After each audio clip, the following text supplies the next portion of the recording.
நம்ம இன்னைக்கு வந்திருக்கக்கூடிய இடம் பார்த்தீங்கன்னா, மாடு மேய்க்கிறோம், கோழி மேய்க்கிறோம், ஆர்கானிக் உரம் பண்ணுறோம்.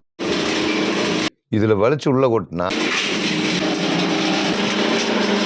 பவுடர் ஆயிரும். இது கன்வேயர். இதில் உளுந்து நேராக மிக்சிங் ட்ரம்முக்கு போயிடும். மூலப்பொருள்களை பூரா கொட்டி இந்த அரைக்கிறது அங்கே போய் ஒரு 10 நிமிஷம் ஓடிச்சுன்னு வைங்க, கலங்கி மூட்டை பிடிச்சிக்கலாம்.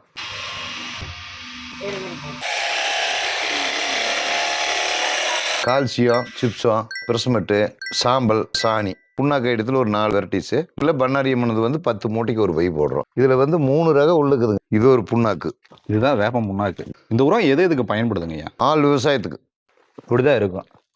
இது எப்படி பயன்படுத்தணுங்க ஐயா? 50 கிராம் தான் போடுவீங்களாட்டு இருக்குது. தென்னை, பாக்கு, பேரிச்சை, பாமாயில், காப்பி இதுக்குன்னா ரேஷியோ வேற. ஆள் காய்கறி செடிகளுக்கும் 2க்கு வெவ்வேறு ரேஷியோ. கட்டாயம் 3லிருந்து 4 கிலோ வரைக்கும் சேர்ந்து வருங்க.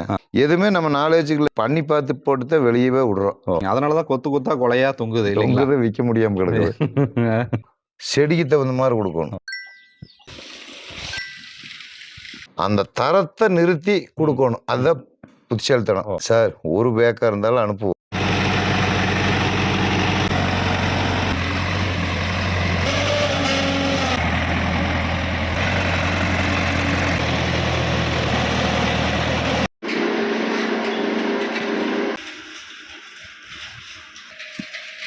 இயற்கை உரம் மரங்களுக்கு எவ்வளோ அவசியம், அதே சமயம் தாவரங்களுக்கு இயற்கை உரம் எவ்வளோ அவசியங்கிறத நம்ம ஒரு ஐயா இருக்காரு. அந்த ஆர்கானிக் உரத்தை தயாரிச்சுட்டு இருக்கக்கூடிய ஒரு இடத்தை நோக்கி தான் வந்திருக்கோம். ஐயா வணக்கங்கய்யா. வணக்கம். உங்க பேரு, நீங்க என்ன பண்ணிட்டு இருக்கீங்க அப்படிங்கிறத ஷார்ட் அண்ட் ஸ்வீட்டா சொல்லி. நான் என்னங்க, மாடு மேய்க்கிறோம், கோழி மேய்க்கிறோம், ஆர்கானிக் உரம் பண்றோம், தென்னங்கன்று குட்டை நட்டை கிராஸ் பண்ணி அது சேல் பண்ணிட்டு இருக்கிறோம். அது கூட இந்த உரம் பண்ணிட்டு இருக்கிறோம். மாட்டு பண்ணை வச்சிருக்கோம். ஓகே, இப்போ நான் தெளிவாக கேட்குறது என்னன்னா, இந்த மிஷின் இருக்கு பார்த்தீங்களா ஐயா, இந்த மிஷினை பற்றி கொஞ்சம் கிளியராக சொல்லுங்கள். இந்த மிஷின் எப்படி ஆப்ரேட் பண்ணணும், இது எப்படி ரன் ஆகுதுங்க? கண்ணா, முதல்ல எல்லாம் சளிச்சு கை களை ஓட்டு இருந்தோம், ஆள் இல்லை. அப்போ இதில் என்ன, நம்ம பையன் இப்போ என்னப்பில் இதுக்கெல்லாம் மிஷின் மாட்டிக்கலாம்ப்பா அப்படின்னாப்புல. சரின்னு போட்டு இது ஏமர் மில்லருங்க. எதுங்க இந்த மிஷின்? ஏமர் மில்லர். இதில் வலிச்சு உள்ள கொட்டினா பவுடர் ஆயிரும். இது கன்வேயர். இதில் உளுந்து நேராக இதான் கன்வேயருங்க. ஆமாம். ஓகே. அந்த மிக்சிங் ட்ரம்முக்கு போயிடும்.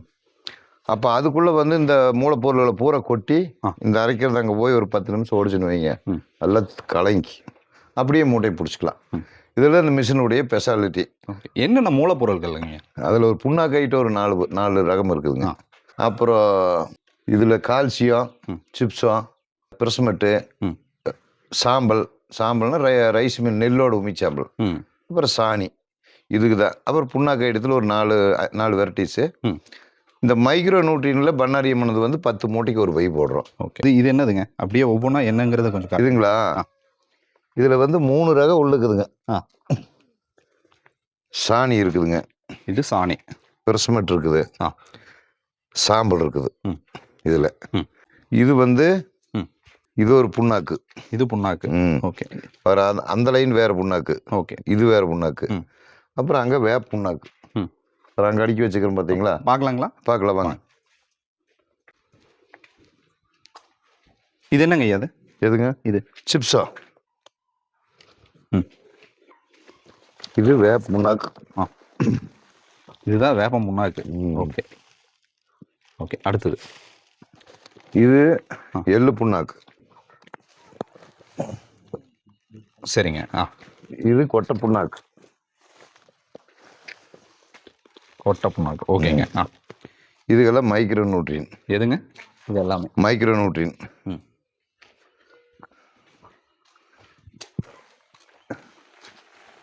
இது நம்ம அரைச்சது. ஆமாம். ஓகே. ஸோ இப்போ இது எல்லாத்தையும் சேர்த்து மிக்ஸ் பண்ணக்கூடிய ஒரு மிக்சிங் தான் நீங்கள் கொடுக்கக்கூடிய அந்த ஒரு உரம். ஆமாங்க. இந்த உரம் எது எதுக்கு பயன்படுதுங்க ஐயா? ஆள் விவசாயத்துக்கு. வேறு இது கால்சியம், அது சிப்ஸா. இது இருக்குங்களா? இது எல்லாமே, இதெல்லாம் கால்சியம். ஓகே. இந்த உரத்தை நீங்கள் இப்போ மிக்ஸ் பண்ணும்போது ஒரு ப்ராடக்ட் உங்களுக்கு கிடைக்கும் தெரியுங்களா? அந்த ப்ராடக்ட் வந்து எப்படி இருக்குங்க? ஒரு எல்லாம் சேர்ந்து எப்படி வருது எப்படி வரும்னு கேட்குறேன். அதுதான் இதுங்க. அது எடுத்து காமிச்சது அதுதானா? ஆமா, இதுதான். இப்படிதான் இருக்கும். இது எப்படி பயன்படுத்தணுங்க ஐயா? எக்காரந்து கொண்டுங்க. மழைனா தெரியாதுங்க. ஆ. ஊட்டினா அப்படியே போட்டு விட்டுடலாம். ம்.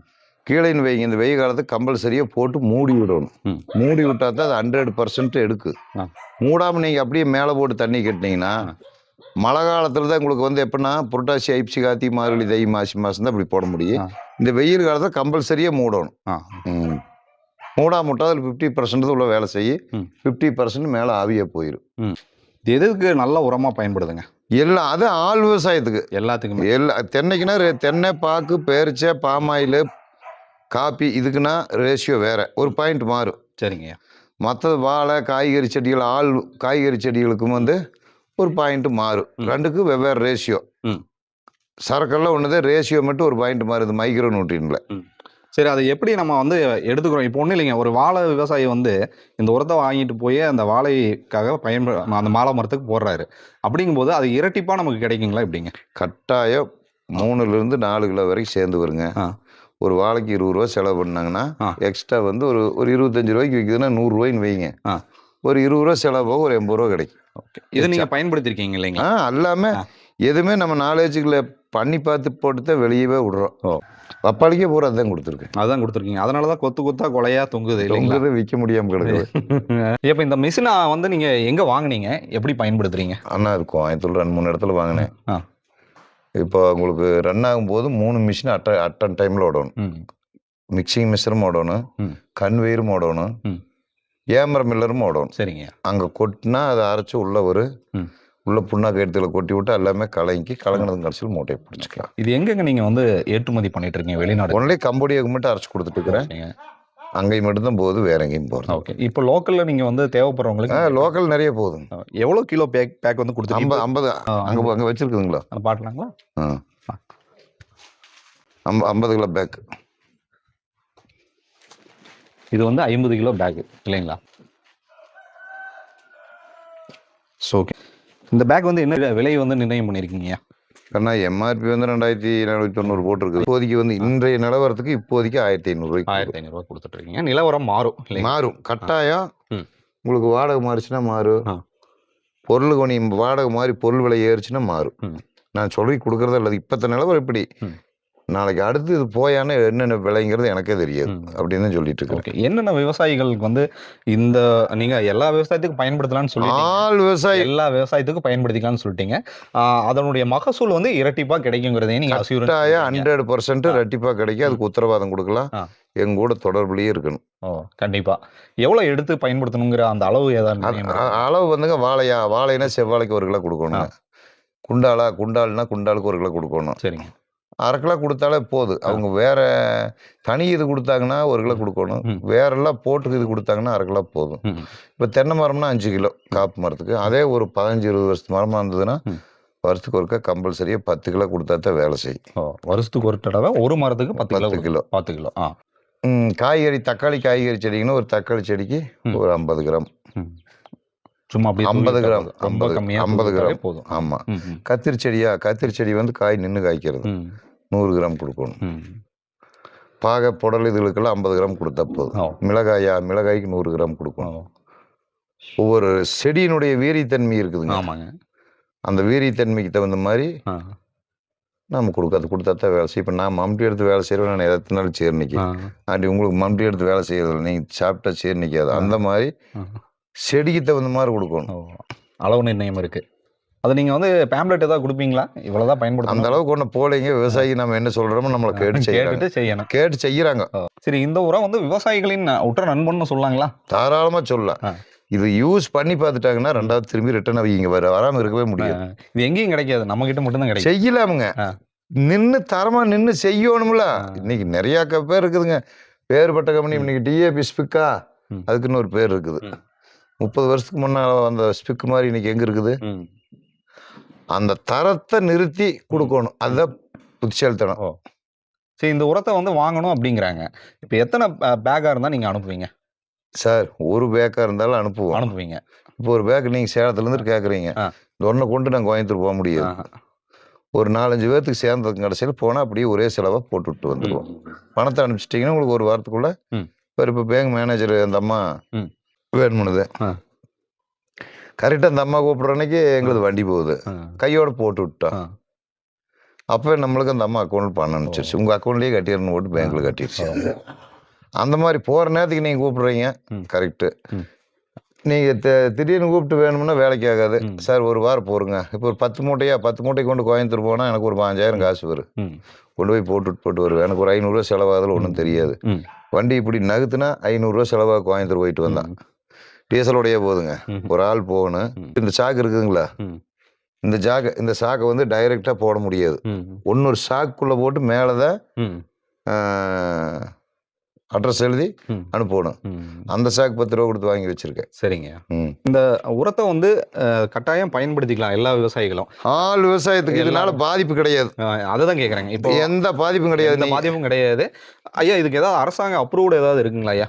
நான் இது உழவன் ஹார்டிகல்ச்சர்னு சொல்லி, ஹார்டிகல்ச்சர் ஆர்கானிக்னு சொல்லி லைசன்ஸ் வாங்கி வச்சிருக்கேன். ஜிஎஸ்டி நம்பர் இருக்குது. ஓகே. அதாவது எல்லா ப்ராடக்ட்டுமே நீங்க எல்லா அப்ரூவ்டும் வாங்கினதுனால தான் நீங்க இதை வந்து விநியோகமே நீங்க செய்யறீங்கிறத உத்தரவாதம் செய்யறதுக்கு வந்து பெரிய அப்ரூவ்டு வேண்டியது தேவையில்லை.